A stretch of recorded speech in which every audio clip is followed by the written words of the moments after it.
Okay, there we go. Welcome to SongNet, everybody. This is Jimmy, and we have Joanne Ledesma today. Joanne is the only guest speaker that we have twice a year for a lot of different reasons. But the biggest one is that because she has one of the most active music libraries in the world, and because she's pretty local, and because she's been my friend for many years, she's able to make things happen for everybody that she meets. And as a result, she's become the most popular guest speaker that we've got. And it's interesting to see how many people look at the streams afterwards on the archives and say, "Oh, I should have been there." Well, duh. So thank you for being here. For those of you that are here, and for those of you that have missed it and are watching on the stream, well, next time we always have her as the first guest speaker in January, and usually somewhere in the middle, around June or July. So that's what's going on now. We have a lot of other guest speakers lined up. As you might have seen, we always have a music attorney, Ben McLean, pretty much every March, and a lot of opportunities to make things happen in this industry. So with that, hopefully we'll be seeing you guys more often. But right now, I'll let Joanne talk a little bit about what she does, how she makes things happen, and then we'll listen to some music. So Joanne, hey, how's it going? It's going great. I'm so happy to be here. I got some great things happening. I love coming in January and then again, right when summer starts. And what's good right now is for Sync for Film and TV. Guess what time it is? Christmas time. So, so this is when we start to program music for film and TV. So that's always great because I get a lot of stuff requests for Christmas. So just a reminder for that. As far as my background, you can I posted my website in the chats, musicbizgal.com. I do a lot of things because I've been around the block for over 40 years. So some of the stuff, who is that? Who's not muted there? Carrie. You want to mute yourself? There you I, go. I got Thank you. you. Sorry. So I do a lot of things. So yes, I have a music library that's very active. I'm always hand putting artists that are in there. Simply because I've been doing it for so long, people request, people that are looking for something new or something specific. I'll get a lot of these requests because they know that do a lot of lectures. I speak for a lot of multiple songwriting associations, not just SongNet, although SongNet is my nearest and dearest and longest to my heart, biggest, and they kind of helped me to launch my career in the field of songwriting and licensing or locating new music. I've had lots of people who have submitted music to me from this particular platform itself where I've licensed for film and TV, so I've had a lot of success. And getting back to a lot of buyers, they just know that I'm actively on the road. I do a lot of lectures, I do a lot of songwriting stuff. I work with a lot of independent songwriters and I work with a lot of brands. Um from I'll talk about a brand project that I'm working on, but anything from selling more Cheerios to Latinos using, the power of music and CDs shrink wrapped to packages to all kinds of things. So when you go to my website, you will see, artists that I manage, a little bit about my consulting. I do a couple events every year. I'm now a booking agent for a brand new venue in Pomona that has 5 rooms from 100 to 200 to 300 to 500. This has helped me to work in some of my bands and events that I do. So I kind of have like 10 jobs that I float in between from. So I intertwine the artists that I work with, the songwriters that I work with, um, artist endorsements, all kinds of things that I work with. Um, so when I listen to your music, I'm looking for broadcast quality music. But it extends, and I want you to kind of retrain your brains as more than just, oh, hopefully I can pitch this person something for film and TV. Think about brands, think about how all that works and go out and try and hustle yourself some licensing or some branding work, okay? Those options are there. It's so much easier now with AI in terms of, Perplexity and Chat GPT. Like if you wrote a song about the best kiss you ever had, you wouldn't be hard to find out who is the advertising agency for Revlon or for Avon or for whatever to try figure out who the ad agency is to pitch those music. We didn't have those tools 15, 20 years ago, right?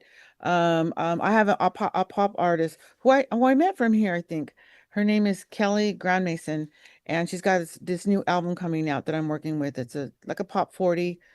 She's got one song in Spanish and the rest are in English. And I'm working her brand, and it just so happened that she wrote a song about something about the eight husbands of so and so. It's a big popular book on Amazon. And then she just noticed that Anna Kendrick is going to be directing the movie based on that book. And I'm like, wait, I have an artist that just wrote a song after she read the book. So, I just went in and I found out who's the production company, do they have a music supervisor yet, and getting ready to pitch a package, just write a little letter going, this was such a great, compelling book that my artist wrote this song. And if you want it, you guys can have it or use it or whatever. I'll be happy to clear it for you. That kind of stuff, right? So this is really important. Which is also important, like when you do put your music out there, and if you have a website, don't just put your music on there and say, here's me and here I live and here's my 3 shows I do at the coffee shop. Have a media page, and on that page, print stories about your songs, what they're about, you know, so that people can see that, and press releases, and before you play your song in front of your microphone, tell a story what this is about. I found a stray dog one day, you know, and it turned out it belonged to somebody who was best friends with my grandma who I never met. Right? Just all these crazy things, and then get your social media to tell those stories and point them back to your site. So when I listen to music, think outside of the box, and talk to people and continue to do these song associations, or go to NAM, or go to like Durango, you said. That's a great organization, really put yourself out there, ask a lot of questions. I think it's going to really be helpful. So when I do screen your music, I'm more than just, oh, this would be great on a Hallmark film, or this would be good, for Landman, because it's got a lot of dobro in it, that kind of thing. I want you to really think more in terms of, be your own salesman, and the way to help buyers is to sell us what you did and make us connect to the story. So keep that in mind. Just raise your hand. Has anybody ever seen a guy that's really popular on the internet? He comes on everybody's feeds through internet, through YouTube. He goes by the trade name of Guitaro 5000. His real name is Reggie, and he lives in New York, and he puts a sign out in the street, and he's got 3 camera guys, and it says, "Please sing with me for free. It'll make you feel good." And random people just, walk up off the street, and they'll just sing a song. He'll do 2 or 3 videos. And then sometimes, if that person has a compelling story, he'll do maybe a 20-minute deep dive. Raise your hand if you've seen this guy. He gets millions. Guitaro 5000. He's been doing it for 6 years. He's got 8,000 views. Even people like Jimmy Fallon's been on it, come out and sing a song. And the whole purpose is that music makes you feel good. And he plays guitar. He plays guitar, and he just looks up a song. He said, pick any song you want. And there's a mailman that's, singing, some famous Stevie Wonder song. And there's this lady in a full kimono, and I don't know what she was doing in New York, but she ends up singing New York, New York, a great cover version. I mean, it's just a fascinating, heartwarming story. So the brand is called Sing With Me. So I ran into him at NAM year before that. So I said, "You're that dude." He's like, "Yeah, I'm that dude." I go, "Thanks for all you do for the understanding the power of music and sending such a positive message." And he gets his income from all the streaming numbers. So now he's got millions and millions. So I went back and I looked at his brand. So then I ran into him again this year now. I said, "What are you working on?" I said, "Well," he said, "Well, I'm working on this, taking my show and kind of doing a world tour. I'm going to do 30 countries in 3 years." And I'm going to do a deep dive in cultural music, 10 countries per year for the next 3 years, 30 countries. And I said, "Well, where are you starting?" He says, "Well, I'm starting in Mexico." I said, "Great. If you need help, I can teach you all about son jarocho music. I program music, things like that." I go, "That's November. What are you doing between now, which is January now, November?" And he said, "Well, just going to do my Sing With Me thing." And I said, "Reggie, where do you live?" He says, "New York." I said, "Well, what's the cultural music of America?" And he's like, "I know where you're going with this, Joanne. It's bluegrass." I go, "Well, yeah, I do happen to manage 5 bluegrass bands, and I'm leadership bluegrass for World of Bluegrass." I said, "That's right." I said, "Why don't you do one on, bluegrass, that's your home country. Why not start with America, as your first episode?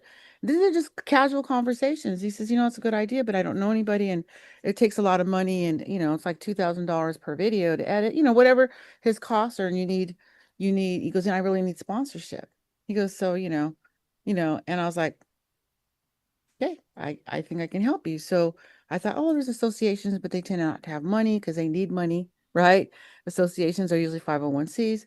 But one of the biggest festivals, I think Gray Fox, which is one of the biggest, largest bluegrass festivals in New York, I pitched him. I pitched him, this is how much we need, this is how much it costs. Would you be interested in collaborating? And they just said, absolutely. So I'm going in July and we're filming a documentary. And it's really great because Darren's gonna send him. I don't want to say everything because it hasn't aired yet. But anyways, the power of music and branding. So this guy's brand is just sing with me, right? And so anybody that gets on his channel is probably going to be seen by, at least maybe 50,000 to a million people just for being on that, which then you have to share on your thing. These are small little conversations that you can have. So thing is so he's not a musician. I don't manage him. He's not in a band, right? But he's a brand. And so I can take this brand and I'm incorporating it into my world with artists that I work with, the things that do on that side of things. So this is just an example of how brands can work and how you can do something. You can start your own thing, which if you start it and you initiate it, like Jen, your stuff's great. Your adult contemporary kind of remind me of a cross between a Vonda Shepherd, and maybe a Celine Dion somewhere in the middle. And you just kind of, these songs just sort of flow out with you. I think there's something to be captured because I kind of already feel like that's your brand, whereas maybe another one of you here might be EDM and, maybe your neighbor's into lighting. And so you say, hey, let's shoot a video together. We'll show off your lighting, but I'm the DJ behind it doing all my own original material or, whatever.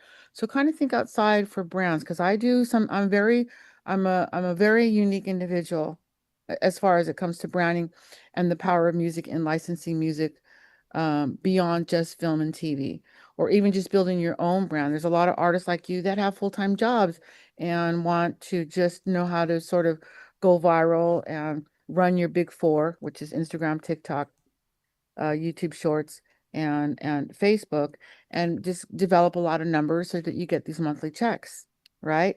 So you can continue to stay home and be a parent, or enjoy your retirement, or whatever it is that you do. Um, so just keep all of these multiple little things and sprinkles. So when I listen to your music, if you have an idea, ask me at the end or in the middle. You can ask me a question about it. Like I have this idea. If this was you and this was your song, John, how would you go about it? Who would you talk to? Where would you go? What would your first three steps be? I really want to encourage that because this is the way that music is going. This is how branding is going. I use LinkedIn for a lot of things. Sometimes I use Perplexity or Chat GPT just to get other insights.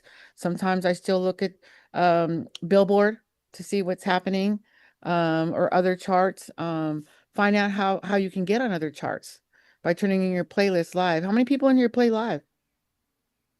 Once or twice. When you're done, do you turn in a playlist to your PRO, ASCAP, BMI, or CSAT so that music gets tracked? A lot of people don't do that because they go, oh, it's not a lot of money. I'll only get 5 cents, and they won't even cut me a check unless I make $10. And if it takes me 2 years of $10, it's not worth it. No, it's worth it.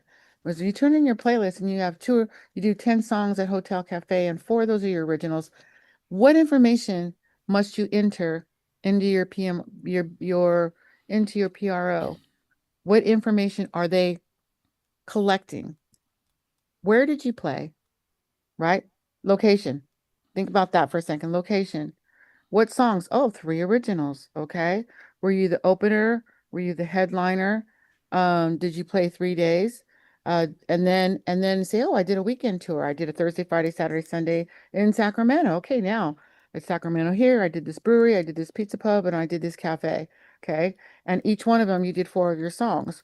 So in 4 days, you did 4 of your original songs. That's 12 of your songs out of your area, right? That goes into the machine. That goes into an algorithm. So that information gets shared. It gets shared by companies who do charts. It gets shared by companies that it's a digital footprint that you're building. Okay. and that information is getting tracked. So now when you go to, the Troubadour Hotel Cafe and you're like, well, I think you should book me and my ticket value is, average 18 to $20 a ticket. Well, I say, yeah, great. Yeah, right, but if you've been turning your playlist, that algorithm exists. So companies that use sources like, I don't know, Polestar or what's it, roster.com. These are what some small to medium, larger venues use. They'll pull your name up and see, oh yeah, she played in Sacramento 4 times, she played here, but she's also toured, New Mexico or West Coast or Oregon.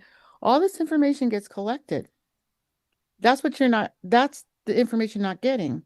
And I have a band that I'm working with that's been around for 10 years, played across the nation, played in Ireland, played all over. Okay. Never turn in a playlist, upload their songs, any of that. So now they're like, I don't understand why we can't get bookings, and I was like, you've been turning in your playlist? Because that's proof, that's evidence that for 10 years you've played your original music and other cover songs and everybody's getting paid for those performances, but the information's getting tracked and you lost the evidence. And on your PROs, when you enter that information, I think ASCAP will allow you to go back as far back as 12 months to enter that information. And I think BMI, it's 6 months, right? So if you're doing these little hotel cafes, if you're doing every way that you perform music live, that company, that place, that pizza pub, right? That coffee shop, they all putting money into your PRO. The money's already sitting there, but they can't pay you if you don't say, I played these four originals of mine. Can't pay you. Okay. And even though they may not pay you for 2 years because you're not touring often, the statistics are there and it's on your digital footprint. Okay. And that's just one little thing that y'all should be doing just to get the digital footprint. So that didn't used to be so important 10, 15 years ago. But this is how the industry has shifted. A lot of things have shifted into algorithms. That's why things like your big four, right? The YouTube, TikTok, and they all, yes, the only thing they have in common is that they fall under social media. That's it. Everything else they do is separate. People discover new music on YouTube and on TikTok, but not on Facebook. But then Facebook does another thing, right? That those two don't. So they're all not the same. You got to have a minimum of the big four. I'm not even getting into threads and Patreons and things like that, but just the basic big four, you got to use those tools now because those are also tracking your metrics. So if you're turning in playlists, you're running your social medias, you're collaborating with other artists in your genre, you're running ads.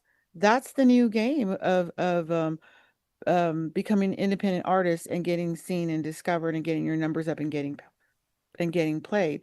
Where the old models were, you get a label, they pay for your publicity, they pay for your wardrobe, they pay for whatever it is your distribution, whatever, and then after they recoup all their money at their rates, you get paid, which is like three years later, if there's anything left.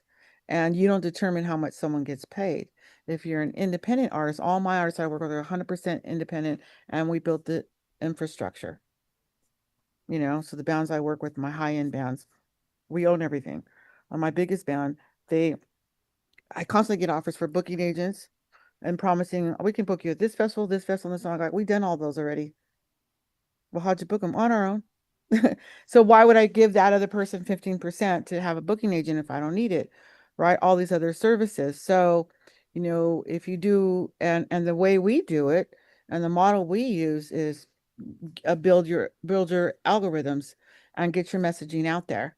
And then you get to keep all those cuts. But if you're having to pay 3 or 4 different companies and they're all collecting 15%, what's left for you? You know? So different models, a lot of different changes. And now for songwriters and artists that are performing and writing music, um, when you write a song, just think of, oh, what 5 commercials would they be good for? What 5 radio stations would they be good for?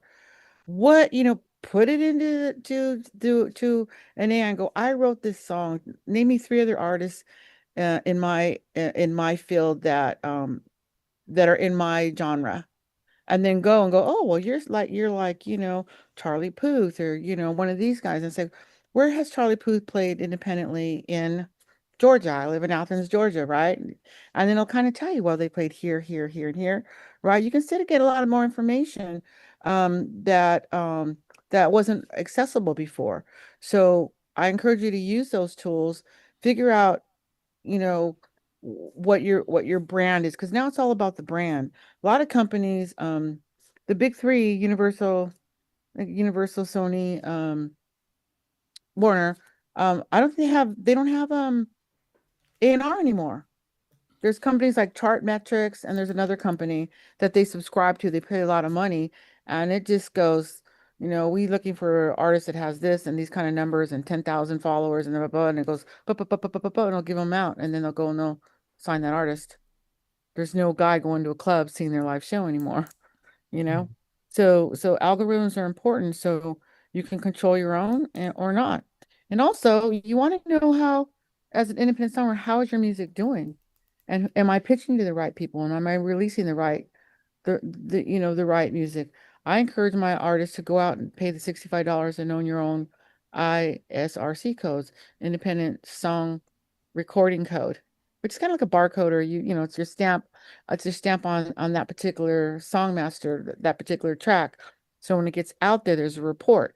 Because if you don't buy your own, what happens when you sign up with a DSP like um, um, CD Baby, TuneCore, DistroKid? You guys don't want to skip all those boxes. This is, do you want us to do your codes for you, or do you want to supply your own? Supply your own. If you supply your own, guess where the reports go to? You. What if CD Baby gets bought out, or they get fold, or they go down? All of your 10 years of data or previous sales are gone. Plus, you don't know what's really going on. Okay. If you have your IRSC codes, those reports are going to you, that you can bounce around. You can be in 5 bands. You can do whatever. You have those codes. And that information doesn't tell everything, but it tells, sales, albums, streaming, where you're popular. It'll say, oh, you sold 10,000 copies in Ireland. Man, I better go tour in Ireland, visit my auntie's aunt, whatever. So, so as independent songwriters, you got to start thinking about your digital footprint. That's not saying you're giving into AI or anything like that. This is like you're becoming your own boss. You're becoming your own record label. Set up your own publishing. Become your own record label. You can make money and have a full-time job, or switch it. You can be home with your kids, or you can do this in your retirement and have a little extra money for that motorhome or whatever. If you think outside of just, boy, I hope that I get on a Disney movie because I know Joanne's plays music on Disney films, right? That's not the way to think about it anymore. It's a good thought, but you need to go beyond that thought and just you be you, because that's what people are buying into. And like my mommy always said, you don't need everybody to love you. You just need the right people. And those right people are ones that are going to give you your email list or subscribe to your stuff and then continue to be repeat fans. So again, I'm just saying all this because I have this whole new view on music and all the different ways to go about that. And I do the one-on-one consulting if you guys have questions or answers or need help on anything specific. But now let's get to the fun part. Let me hear your music. And I want you to think about some questions, and let's see, for the first time with SongNet, besides film and TV, which I usually comment on, let's see if we can come up with some other outside campaign ideas. I think that'll be fun, right? Yeah. Absolutely. And let's see. Yes. Also, we need to know who's from what areas. I know that Manuel's in a different time zone. Nancy's in a different time zone, but I don't think she's submitted anything. So anybody that's on the East Coast, raise your hand. Or I know Nancy's in Michigan. yeah, Who's far away? everybody else is pretty local then, I I guess. think it's just Emmanuel. Jeff Whitaker, Ohio. Okay, Oh. Jeff. Hey, Whitaker. Jeff. Okay. Okay. So we'll we've got put you Jeff and second, Jeff. Emmanuel. All right, so Jeff and Emmanuel. Let's bump them up. Jeff, did you send something in? Hey guys, no, Jeff is my co-writer, so I sent it on his behalf. Oh, okay. And you are, I'm sorry. I'm Joe. I'm in LA. Oh, Joe. Oh, okay. Yeah. And then Renee's got her hand up. You can unmute Renee. What? I'm in Connecticut, but I'm okay to stand for the whole time. Okay. I've got you early anyway, so okay, good. Okay. Take your hand down, I guess. But let me know who we're gonna do first, and then I'm kind of gonna want to ask a question We're before gonna the do music plays. Emmanuel and then Joe, and then I'm gonna put. I'm working on the Lineup. lineup here. Let me put it in the chat. Let's see.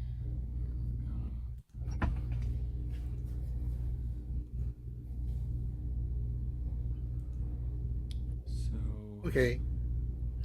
All right. So what was the question you had there, Joanne? Who's the first one that's gonna be up? Emmanuel. Emmanuel? Okay, Emmanuel. So what genre is this one gonna be? I think this is going to be pop. Pop? The name of the song is Brand New Day. I wrote it about 2 years ago, and after I wrote it, I brought it into SongNet and had a another industry pro listen to it. Mhm. I think that person liked it, but she wanted to hear it bigger, so I took it away and I added brass to the accompaniment that really, blooms in the Right. in the chorus. I think personally, I think that your mindset says a lot about you, and I think we imprint a lot of our mindset in some of the music or a lot of the music that we write. I don't think it matters what the genre is or maybe what the topic might be, but I think what happens is, what you're feeling uh, gets conveyed in the song, and I think that can resonate with people and make a connection. So that's the hope for this song. All right, let's give it a Okay. spin. One comment before we start for everybody. We have 14 songs to listen to, so let's keep it short and sweet and to the point. And Especially me. let's start. That's right, Joanna. Okay. Here we go. And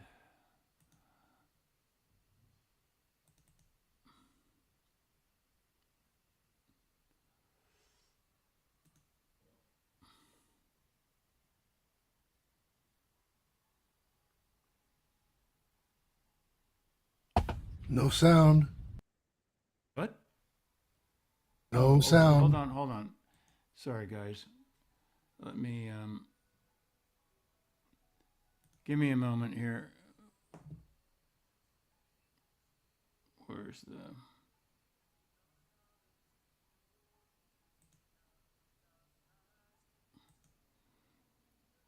Okay, gotta get myself set up here.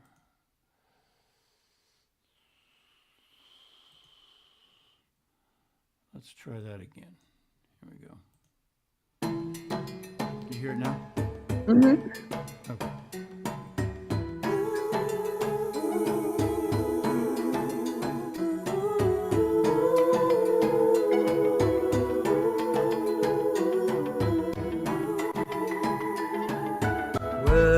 Well, yesterday is over, yesterday is through, yesterday is done, now it's in your rear view. Now you got a nice clean slate, fresh with no mistakes. You got a shiny new horizon, golden day horizon.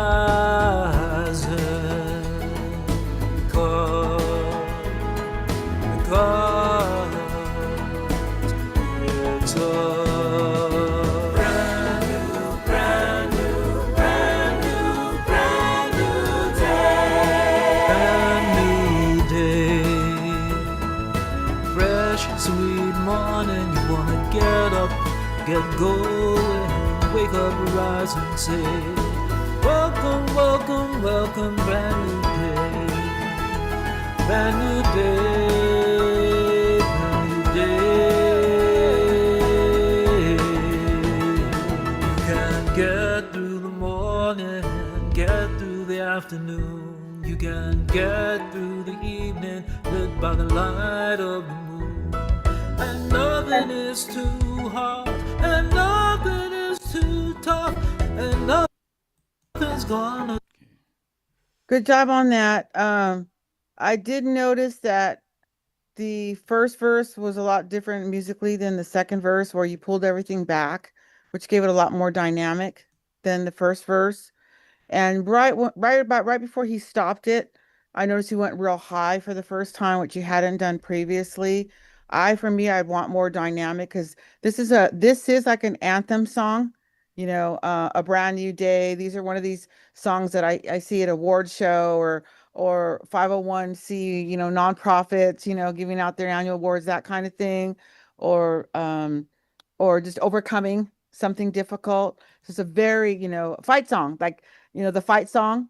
It's that's what it is. So it's definitely, it has that. Production wise, I wouldn't take it because it sounded very, the instrumentation was, I don't want to say 80s. Dating myself, 80s, 90s, but very old school MIDI, not like a real brass band, and the keyboards weren't like real organs or things like that. For demo quality, it's perfect. If you were going to sell it to somebody to go, here's a great song, to have somebody push. And you have a lower tendency to have a mid-range to lower. I sing down here. And so, if you're going to do that fight song, you got to go way up here and you got to push it really hard and you got to hit that mark, on those punches when you do a song of that kind of anthem. So, so I think for me, I would need a stronger vocal. I like that you added more dynamics when it came to the verse the second time, and I could have used a little bit more dynamics in the first part. It's hard to do this in like just half a song, If I could go back and you guys could hear what I'm talking about and I could give you markers, it's a lot more simple to say. As an overall, general fight song, it's great. It's just for me the instrumentation wouldn't be broadcast quality for today's market, but it's a perfect easy sell for someone to redo in a full-blown, capacity, whether it's their money or you pay for it to be done that way, because we can always use more of those kinds of songs for sure. It just has Okay. to be, for me, it would need real band. But as far as what you want to do with where you go, this could, if it was done full-blown production, could have a lot of places repeatedly, just because it's such a generic topic. Sorry about that. No, that's good. Thank you. There is one other thing too, Manuel. I noticed Hold for on. myself, this is something I've been dealing with lately too. Is you remember that people's attention spans are a lot shorter these days. So having the chorus just go for the brand new day part and get rid of all the rest of the stuff, or add that on afterwards, maybe towards the end, where like Lionel Richie sings over the end, when he's doing all that stuff. That's fine, but make the chorus like just that short, concise, brand new day, boom, that's it. Because that's what people will sing along with. That's what people remember, and that's what's going to make the song powerful enough to go just about anywhere. Yeah. So, Okay. All right. Thank you. You're welcome. Very universal song though. Thank you. Okay, next up we have Joe Lindstrom. And Joe, you want to talk about your song a bit? Yeah, hey guys, I'll try to be quick. So I wish I paid more attention when I got the email and realized that Joanne would be here today, because this song that we're playing today, this is a side project from me and Jeff. We're working on this like late 70s, early 80s kind of thing. I wouldn't pitch this. It's like got a 20-second intro. We don't get to the chorus for a minute and a half, but it's a lot of fun. It's not for sync, but we'll play it anyway. And I was gonna have Jeff just say hi. Jeff, if you can Hey, unmute. Jeff, like, what would it look? So it doesn't have to be for sing because I'm out. I do everything outside the box. I do bands and tours and things like that. So then what would be like the purpose of the song? Does it be a great song for Steely Dan to cover? Would it be something we don't, or maybe we are not sure what to do with it? We just had a lot of fun putting it together. Like, Well, you know what I might do? I may book you for a consultation, and we can get into all that. This particular song is just part of the project Jeff and I are working on. It's like okay. it's for us and it's for Doesn't fun. have a direction yet. All right, good. No, Then I'm not giving it any parameters. I don't even know what genre it is going to be. Let's just let it roll and see what I come up with. okay. Teet. It's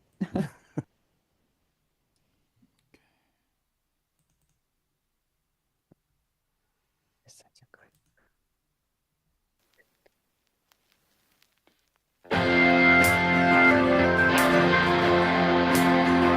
Let's roll this down.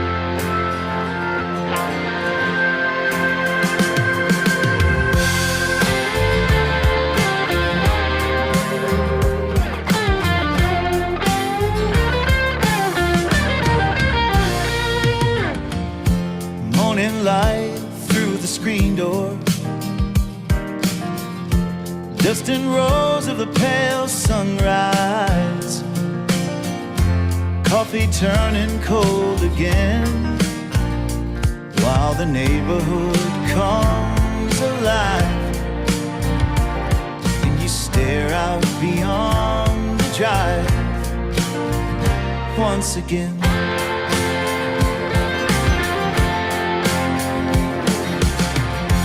Highway sound beyond the backyard, suitcase waiting by the stairs. Every morning feels to you like there's something better there, and you drift somewhere beyond once again.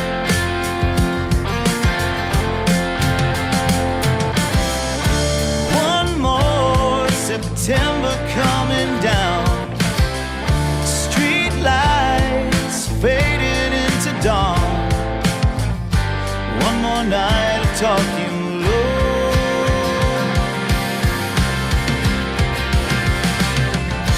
Stay a while, don't let go, don't let go. Take it slow, don't say no.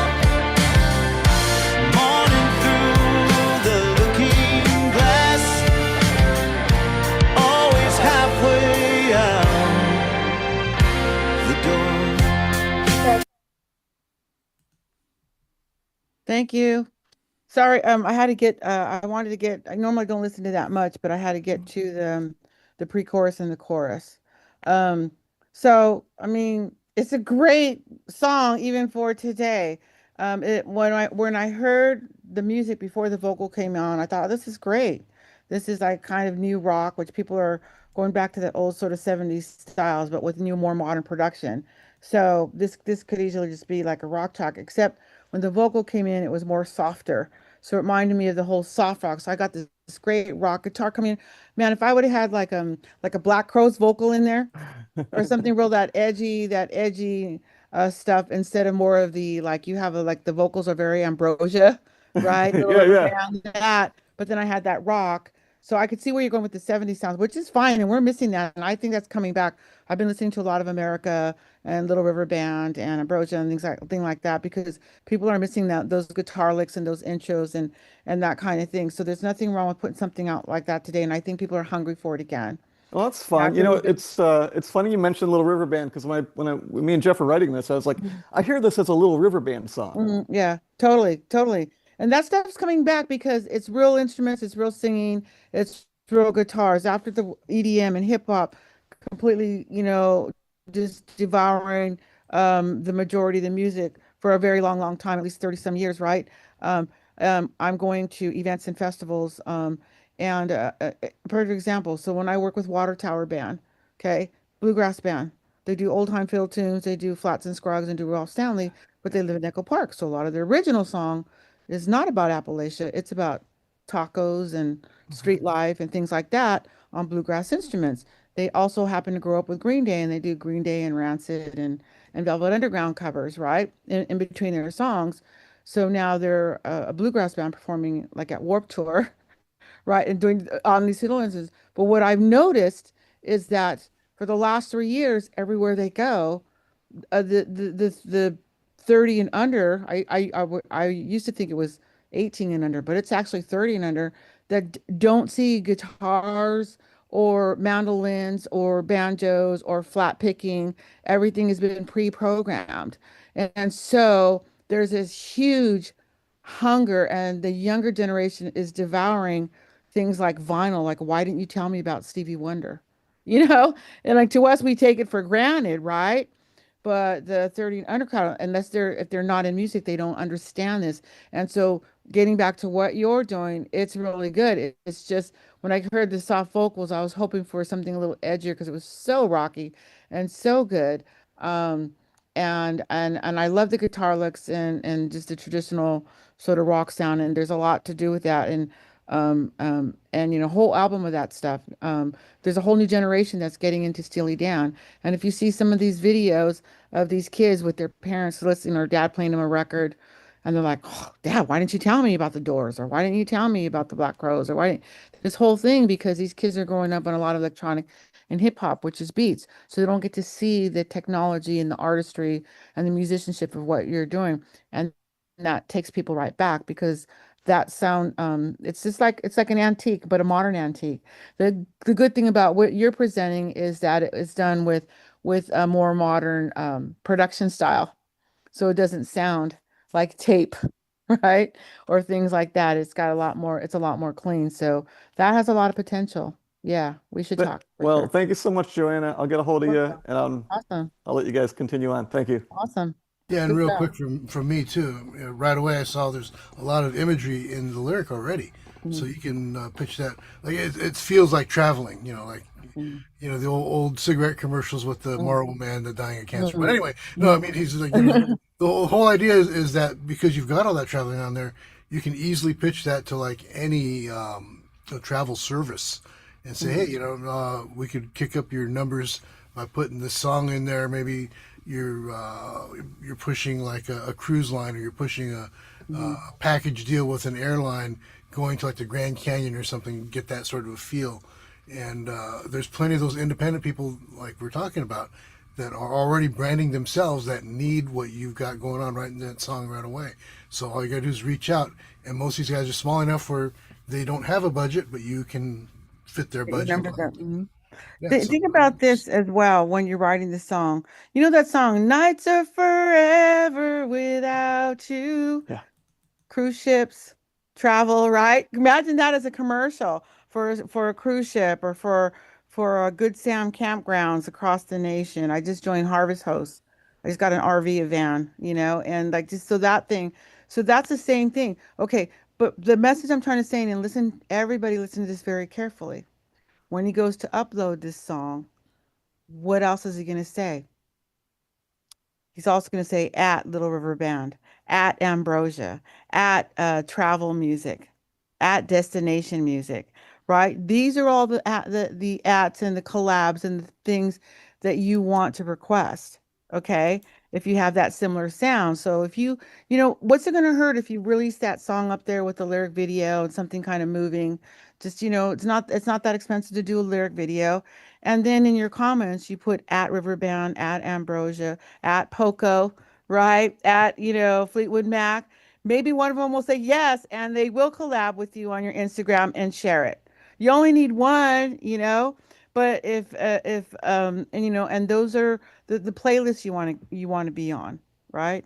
Modern 70s, right? Things like that. So as you write your music and you hear these types of things, think about the types of collaborations, what pocket you're in, and don't try to walk away from it, but actually latch onto it.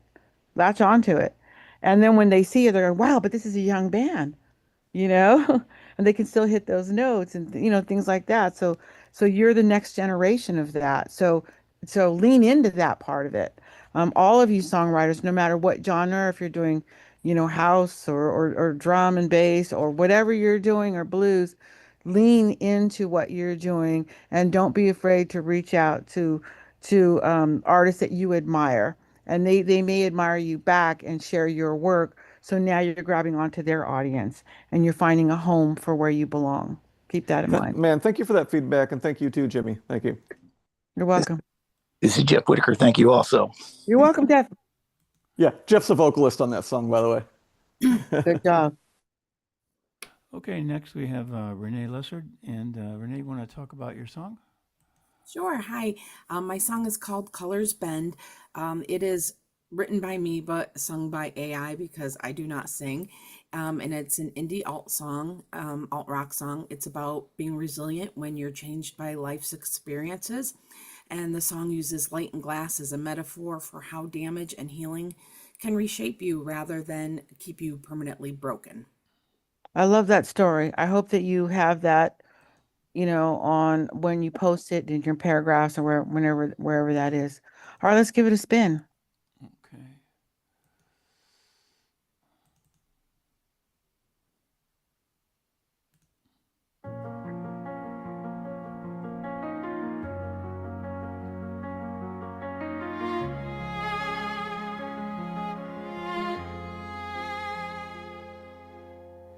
Some days I'm too easy to break, like a fragile window pane, just from words with the wrong tone, and I'm everywhere. Tiny pieces on the floorboard, splinters in my skin. I try to hold myself together before the shaking starts again. The light slips through every crack, reflects the light in ways it didn't before. I've been fragile as a whisper, I've been hurricane strong, I've been shattered by a hit nobody saw coming. Some people leave fingerprints, some leave holes behind, some walk off with pieces of you, one goodbye at a time. But no one stops the light, no one stops the light, shining through, shining through. Even broken, even bruised, no one stops the light, shining through. Okay.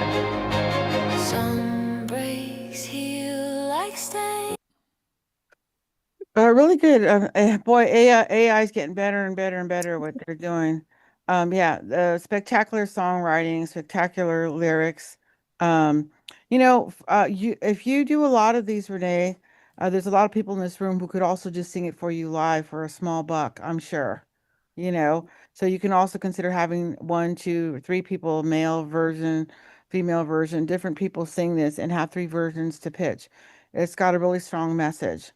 Um, but it's gonna have a little more. I can tell that's AI. You want a little more human touch. So I would definitely try to find a male and a female to sing on this. It could also be done in multiple genres. It's very universal. I could hear, somebody with a country twang on it as well, right? Or somebody really soft, singing just as well, like and slower, like a Billie Eilish, right? Or like a big country star vocal on it or a male vocal on it in country adult contemporary. This is very universal. And I don't think it's that hard to find people to do real human versions. I think you'd have a better pitch because it's a well-written song. Was a little, again, I don't have the, hours or two to go through back through the song. When I got to the verse, I was little, the chorus, I was like, wait, pre-chorus, which is really long. And then the chorus, was it just one line or wasn't full? I needed the chorus to be a little bit stronger. Yeah, the chorus and the hook to be a little bit stronger. But other than that, again, and that just because we're short on time. Hey, I'm sorry. All right. So, but really, really good song. And like I said, there's people in here. I'm not going to say who, but if you want to work with her, it wouldn't be very hard to find somebody to do something like that for you and get it sung. And I want to hear a male vocal and a country version as well. Those are things that I get a lot of requests for, for film and TV, like on Hallmark, in the Family Channel, stuff like that, the Oprah Channel. Um, My, um, my my goal is to get like a songwriting contract eventually. What steps do I need to do to get those opportunities? well, that's not something I could answer in under a minute. Okay, for example, let me give you an example. How many songs have you written? 10, or do you have 50 already done? Are the lyrics done? Are they all broadcast quality? Are they all of them real vocals? Are they all real AI, right? Because I got to figure out how many songs. Once I figure out how many songs, I'm like, okay, she's got 30 songs. They've all got real vocals on them. They're all in the same genre. Then I'm like, okay, now I could say you should go to, Bug Publishing to pitch, or you should go because you have a catalog. Where if it's one song, I'd have to send you to places where you can look at job listings and say, my song fits this job listing. I'm going to pay the $5 and submit it here. So without knowing you, without knowing your background, without knowing your budget, without knowing all of that, the answer could change if that's helpful. I have the answers. I just don't have enough information from you to give you the right answers. This is general classroom. That's what the one-on-ones are great for. I can pinpoint what you're at, what your budget is, and how to fine tune it. Okay. Give me 1 second. I'm going to put my dog away. Okay.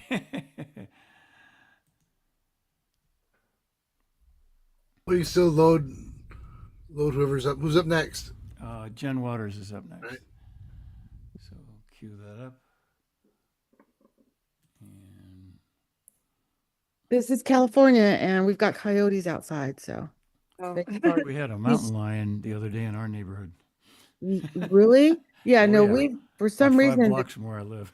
the coyotes are real bad because my dog's not a barker. So I know there's, yeah. I looked, I was like, okay. Yeah. All Take it the away, dogs are Jen. barking. Sorry about that. Go ahead, Jen. Yeah. Okay. Hi, I'm Jen Waters, and I submitted a song called She Won't Sit Among the Shadows. And it's kind of like this song was a more of a country like pop type of song, an inspirational one. I think I actually wrote this song like 25 years ago. I just wrote songs all the time and I kept it and I had it on my computer and I was like, oh, maybe we should record this one. Because I've been recording a lot of songs with Eric Baines. He plays the bass for Chicago the band, and he's been recording them. And you mentioned needing Christmas songs. I have like 10 different original Christmas songs I wrote too. So I don't know if there's a way to submit other things to you or how you do that. Yeah. Yeah. I'll explain that when we're done here, but I can explain it now. So every year I allow artists to send 2 tracks. Okay, if you make me download anything, I'll just skip you over and you won't hear back. They have to be a clickable link. I'm not going to download anything. I've got too much songs on my computer. I won't store anything. If I have to do too many clicks to get to it, I just won't even listen because I don't have a lot of time. And I listen to songs and I usually get hundreds of them a month. So sometimes you might not hear back from me for 2 or 3 months, but you can, but if you put Christmas SongNet, I will get to those. I always get to the lectures. I always get to those first, other than generic ones. So you just put SongNet or we met at SongNet and the date, and then I'll take a look at it and then I'll click it. So, like a SoundCloud link, or I just click it and I can hear it. That's what really helps me. Okay, yeah, I Um, have a lot of songs on SoundCloud. and you'll always say, thank you, I received the music. Um, if I'm interested, I will follow up with okay, hey, do you have more songs, or let me have your links, or whatever whatever caught my interest. I'll mention that in the email. If I pass and you don't hear from me and you want to know why I passed, I'm happy to tell you or fix it or whatever, but that takes my time, and that's a consult.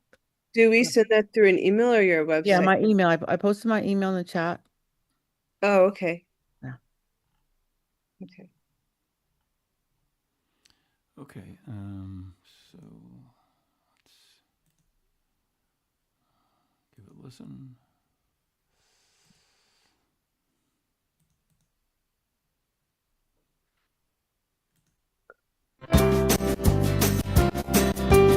Different countries.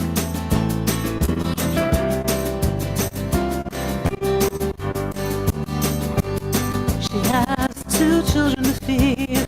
She needs shoes for her feet. She's trying her hardest to make ends meet.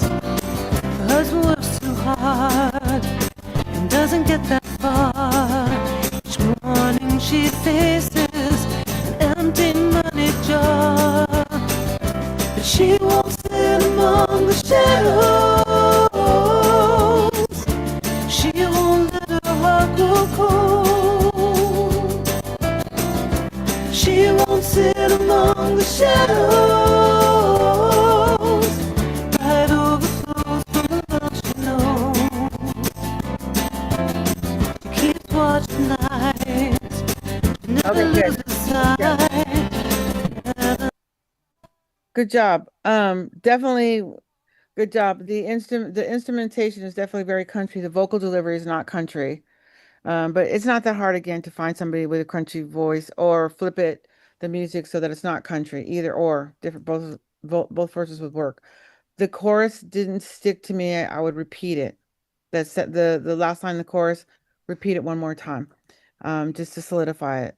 To solidify it before you go into the next verse. Sometimes for me, I would need more instrument. This could work bluegrass too, by the way, with flat picking. I've been around it so much that I could hear it that way. There's a band called Red Camel Collective, and and I think of Heather would be like the perfect person to sing that kind of song.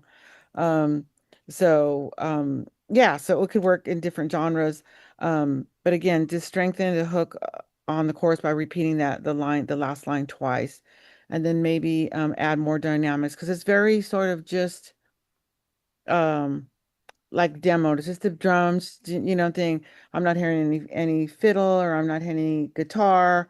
I'm not hearing any solos. What happened to solos, you guys? So what happens if you're using a mechanical equipment, it's going to sound mechanical. I hear it very mechanical, almost loopy sometimes. So we like to hear for that kind of music in that genre, it's got to be real instrumentation, a lot more activity going, sounding a little bit more well produced. Demo quality is fine. We get the idea of the song. So there's different versions of it. Something I want to mention when you go to places that have listings like Taxi Music, or I think it's Music Submit, and these types of services, Broadjam, these type of services where you can look at these listings, maybe submit your $5 or $10, and you're reading the listing. Some of them will tell you broadcast quality must be broadcast quality or demo quality. Okay. So I don't want you to think you have to go out and spend all this money to maybe have a broadcast quality that maybe may or may not get picked up. There are services that will take demo quality stuff. So just keep that in mind. But if you bring the level up of production to make it like quote unquote broadcast quality in the genre where it could be played on NPR radio and compete with other artists in that genre, and that's the level of production you're doing, then you can make some money on these streaming and these royalties. If you're just doing demo, then someone's going to take it and recut it, right, with whatever money they're going to invest into it. And then by the time it comes out in a year or something, you'll start to see some songwriting credits. Um, so always kind of want to figure out um, uh, it- what level you want to do your song, and do a little both. I've got 30 demos, and I've got 10 that I was able to afford some really great production and have them more fully produced. A little bit of this and a little bit of that, and then just sort of throw them out there and see what hits for you guys. So there's multiple ways to go about it. So I'm not saying don't do demos, right? But I'm saying that, like, that was a good song. If you would have strengthened it, and I would have heard a full blown production, that would have been good for film and TV, or just spinning on radio as well, right? And so, but now there's a longer route to go, right? There's a longer route to go. Um, but good, but that's really good. And also a really good song, like the fight song that we heard earlier, can be done in multiple genres. Just think of the Beatles. I always tell you these because I had a client that was something that goes, well, I kind of just wrote most of my songs on guitar and then because I don't really have a band yet. And I'm like, you have a studio, hire a couple of musicians, let's get a broadcast quality song. Don't write the song based on you're only doing house performances right now. Write the music based on a really good song that's full.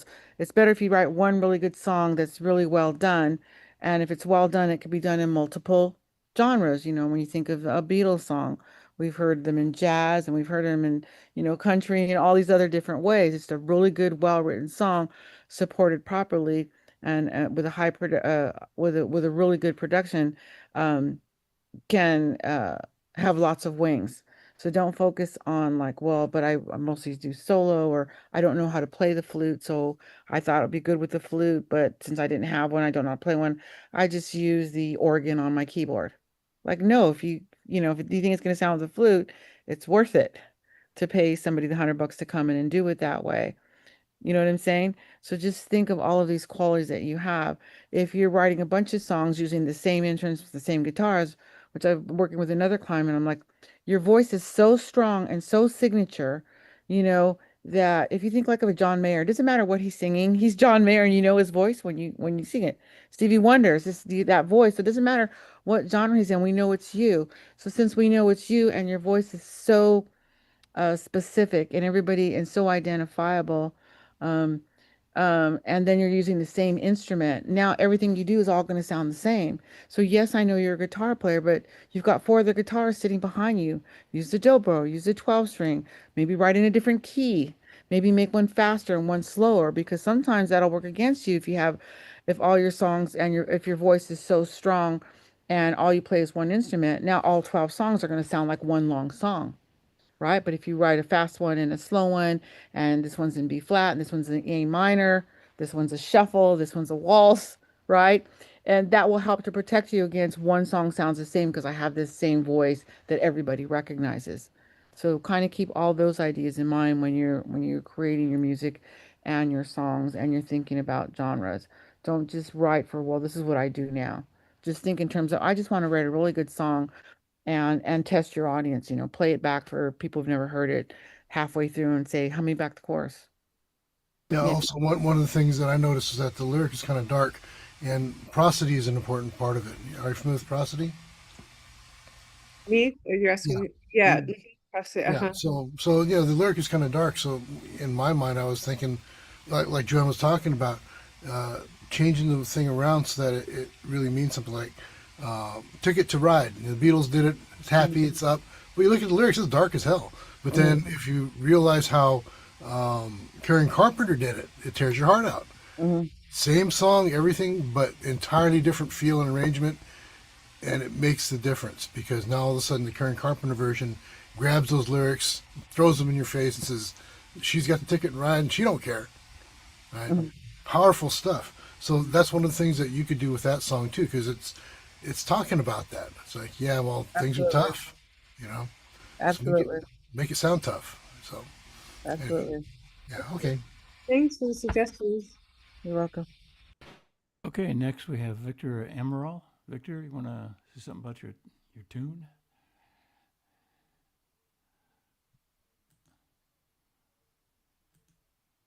Let's see.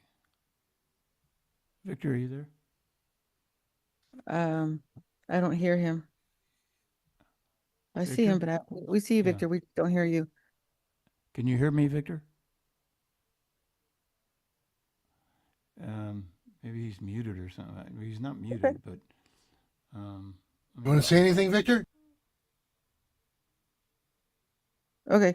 So Yeah, what he's we'll got do is, that comes through. yeah. For some reason, we can't hear any audio, Victor, from you. Victor, you can type in the messages too, but let's go ahead and play the song and we'll just see what I come up with. Okay. You can go ahead and type Victor. When a butterfly flaps its wings, okay.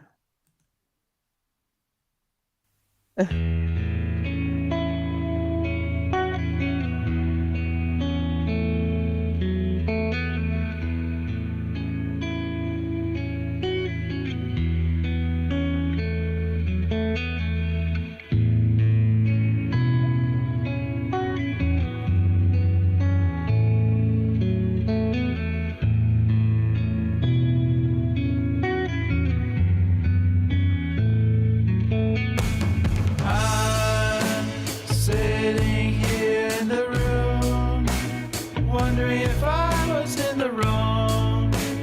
Eyes looking down at my shoes, feeling the guilt crawl up my bones. Forgive me the burst that I caused. That wasn't the person you had on. Like a glass that shatters from expansion. A degree that collapses like a glacier.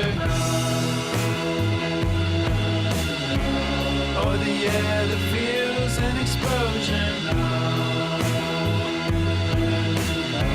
Apologetically back to stability.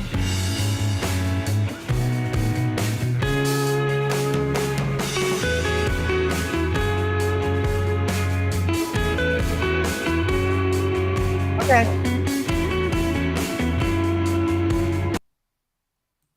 Where's Victor at? Victor, put your thumbs up or thumbs down. If you thumbs up if you used a click track with this when you recorded it. I did, yeah. You did? You use a click track on it? Uh-huh. Okay. Can you hear me now, by the way? Yeah, we can hear you now. Oh, Yeah. okay. There were some things that were a little off on the clicking or the instrumentation. So I'd have to go back and revisit that. But as a song, oh my God, they play this stuff all the time and Morning Becomes Eclectic. It is just so popular. It's just so groovy. It reminds me of Beck when he first came out. I mean, it's that very Beck. It's also reminds me of kind of, the White Stripes. It's got Early that very Nirvana. raw, edgy, and stuff. That stuff is real popular and has a really big fan base in the indie world, college radio indie world. Um, I would just have Mm. to spend more time with it to figure out what I was hearing. There was two different parts, and also in the beginning, I heard a little pitch issue. So, even though you have like a lot of like filters on your voice and stuff like that, and I like how it comes in the background, and it has a lot of like I said, Depth. yeah, it has a lot of depth to it. I like that because that's intentional and I love it. And people like that in college radio. But there still was some pitch issues. So let me tell you, and it seems when you're reaching high. If anybody, when I'm listening to music and they're having pitch issues, sometimes it's not because they can't sing, but rather they're singing, it's in the wrong key. So sometimes you go down half a step or go up a half a step. It's an easy resolve, right? But then the whole band has to change along with you. So there's that, or transpose to whatever you're doing. So that sometimes also, some people just sing really good, but only in a certain range. When they get too high or too low, they lose pitch. So there are tools that you have. They may be $2 or $3 for your phone app that you can just literally download and sing into it. It'll tell you when you're in pitch and out of pitch. It'll go yellow, green, red. It's so funny. So it's like a stoplight, you just sing into it. These are real easy fixes. And then also another way to resolve a fix is if you're producing it or if you have a producer, there is a tool to go to, they can see when you're in and out of pitch and see that. They should be able to hear it and fix it or quantize it or do the engineering to get that straight. Those are easy fixes. So on the things that need for me on that track that need resolve are going to be super easy fixes as far as the genre and the songwriting, which is hard to write lyrics and produce and play the right instruments and get the thing cohesive enough to where your particular genre, which is going to be like college radio um, type stuff, and for them to buy into it. Those elements are all there, all there. So be interested in hearing more about what you got in terms of. Oh, yeah. Thanks. Good job. Good job on that one. Also, film and TV. A lot, that's really good for rom-com, romantic comedies, Mm. for sure. Okay. That kind of stuff, very modern. Um, I won't name actors, but you know who I'm talking about. Just a lot of the rom-com. Yeah, yeah. It's going to be really, really good for a film and TV. Very, very rock alternative in a dark, moody kind of way. And then again, in the branding thing, cleaning supplies right away. You're talking about making a mess, stirring out your shoes. Hey, that's perfect, man. What do they call that? Shoegaze music, Exactly. as well. Yeah. You can There's imagine that. like you step in something because your dog did something on the floor. It's like, oh Yeah. man, that's perfect Yeah. for that. And then Great. cleaning supplies, yeah. But this is really strong for film and TV. A guy that gets up and his life just isn't going where he thought it would go for the day, just a really bad kind of day. Yeah. So yeah, that's got a lot of potential. Good job. Thanks. Okay. A couple people will skip over because either I didn't get something from them or they'll be here later. Okay. Next up is Marlon Dorn or Nate. Nate, yeah, you want to talk about your song? This is called Mystery Lady. Mystery Lady. Thank you. Hi, Joanne. Hi, everyone. Hello. The song is one I wrote about 2 months ago. I wrote and produced it. I would describe it as synth pop or just pop. It's about like longing for someone's affection that seems really distant from you, and also dealing with feelings of loneliness when it seems like everyone else in the world is coupled up. So things of that nature. Really just looking for any kind of feedback on lyrics, composition, melody, all that kind of stuff. So whatever Perfect. comes to mind. Thank you. Thank you, Nate, for submitting your music.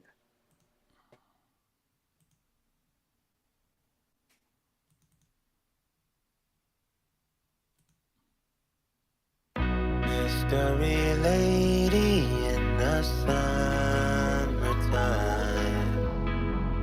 you couldn't be more far away.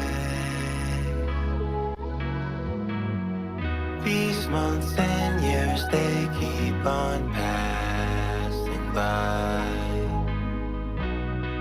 but I'll be still and I'll wait another day for you. Mystery lady, please don't ever keep me waiting. Mystery lady, please don't ever keep me waiting.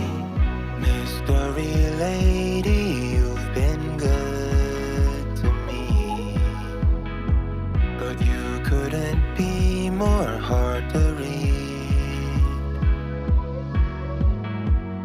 I'll stand here calling for you on and on until I'm gone, and there's no stopping wanting you when I'm in too deep. The changing of the season makes it worse than what it is. And the couples bask in sun, and I'm shaded in clouds of lonely. Very good. Very, very nice. And you described it perfectly, like a synth pop. All right. So who in today's market do you think you're similar to? So if I was to go to Amoeba Records and pull you up, what artists today would you be like? I would say the closest that I can think of that's mainstream would be Gus Dapperton, Hmm. if you're familiar. I'm not familiar. Oh, he's like indie pop, synth pop. Okay. So it's very synth pop, indie pop. I'm glad there's somebody else out there doing this. I like it. Here's the only problems that I think would need to be resolved, at least for me to put it in my library. You have a really good voice, okay, and really Thank you. simple. So when you started to layer it, as we got more into more into song, I got less and less connected with you. I think your voice is good enough that you don't need all that layering at all, Okay. because I connect more with who you are with just your singing, on a lot of that. I like the instrumentation you use. You came in with the drum track, and you came in with a little bit more keyboards. So the instrumentation that you picked for your synth pop is correct. I think it could be rearranged to be more supportive of the vocals and just Okay. being better produced as far as when it comes in. Because midway through a song, I heard the tick tick tick tick. I'm like, wait, that's supposed to come in at the beginning. Moving over into the right measure when it starts. So the hard part, which is picking the right instrumentation, particularly in synth pop, um, you pass that. It's just when it comes in and how to mix it in and support better. Also, the chorus came in way later. I thought there was I guess it might have been like a pre-chorus, which I thought was a chorus and would have worked for a chorus. So, I think vocal wise, I could see like in a chorus where some of the vocal layering and that would work. Whereas in the verses, I really want to connect to your voice. You have this soft, really cool stuff that you're doing there. Um, can't think of any synth pop artists. You remind me a little bit of Monrovia, except he doesn't use synthetic music. But it's kind of folky. But you have that same vocal delivery, and he's really popular right now, but he's using real instrumentation. So here's what I would do probably for your homework. Listen to a couple of his songs, and when you hear his music, you're gonna hear real guitar, or real percussion or whatever. I want you to take the instrumentation that you used and kind of look at his pattern and insert the instruments you used, your synthetic instruments, where he has them. When do the drums come in? Okay. When does the guitar come in? When does the not come in? How is he supporting the vocals? All the instrumentation that maybe he's using when he's delivering his song, except instead of where his guitar's at, that's going to be where your keyboard is. Not the weird one. I think he had two different keyboard type tracks on there, if I remember correctly. I'm going off the top of my head. So one would be like where he comes in guitar, that would be like you would use that instrument for your guitar. Then you had the weird where that should be more around the vocals instead of also all the way through them. I Okay. would put that numbers, and then where he uses drums or a percussion, that's kind of where yours would start, beginning the verse. Just kind of like model that using your own synth instruments that can get away with that to cover. So where a guitar would go, find the right instrument that would be that would mimic a guitar, right? Okay. And those things, I think that would help you to put the right instrumentation to back you and support you vocally, because you do have a really pretty voice, and I hate for it to get so overlaid or watered, because then we lose the connection of the story that you're telling, and you're telling a really good story here, really really good story. So I just Great, thank you.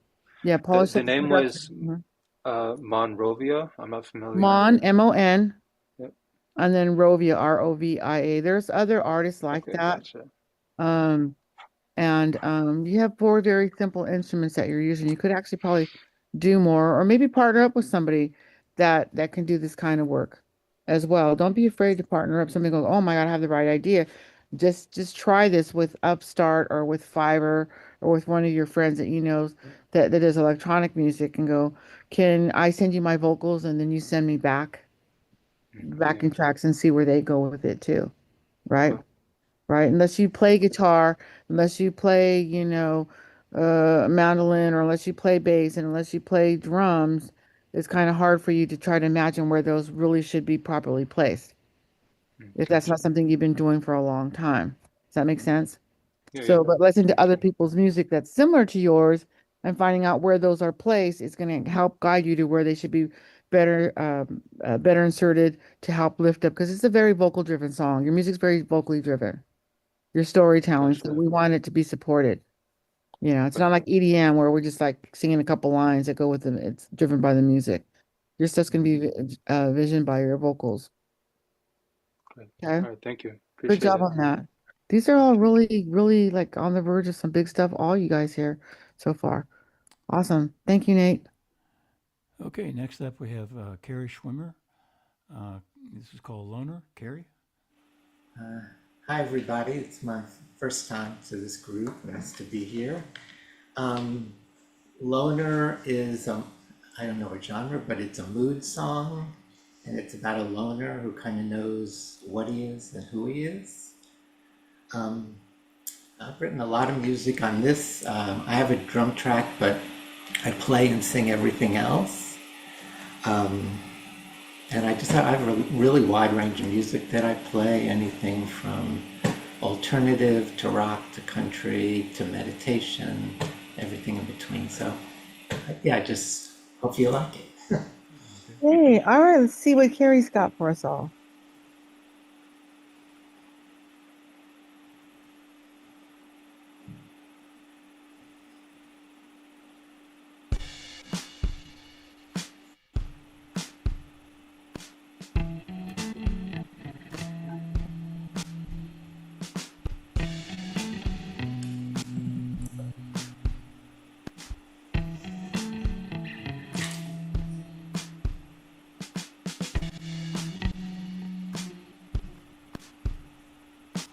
I am a loner and I never feel alone. I am a loner, but I'm not a lonely soul. Take me at my word because it's all I have to give. Always in the end, I'm just out here on my own.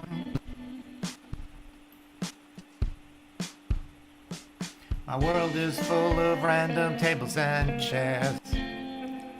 People rearrange with almost no care. Interchanging parts, break and replace. You see me, but I won't leave a trace. Lovers say that I don't care, but to Okay. me it's enough. I come on nights. That's good. Good job. Yeah, I can see where you get your theme from as the loner, for sure. But being okay with it. All right, so let's talk about there's definitely some pitch issues that I have there. So again, there's some training tools, there's some apps so that you can sing the songs in key to match. I do have issues with writing with the drum and guitar. Um, when you record, are you recording with a click track? I don't even know what a quick track is. Okay, click No. track is like a metronome. Oh, a So click it kind of track. where it hits, it's like click, click. Oh, So this click is your track. cadence, a click track. So it's like a metronome. So you're singing on Uh-huh. time, okay? Because the drums, the cadence is off. It's like having a Oh, marching band and have two people not on key, so it affects the whole thing, right? got it. So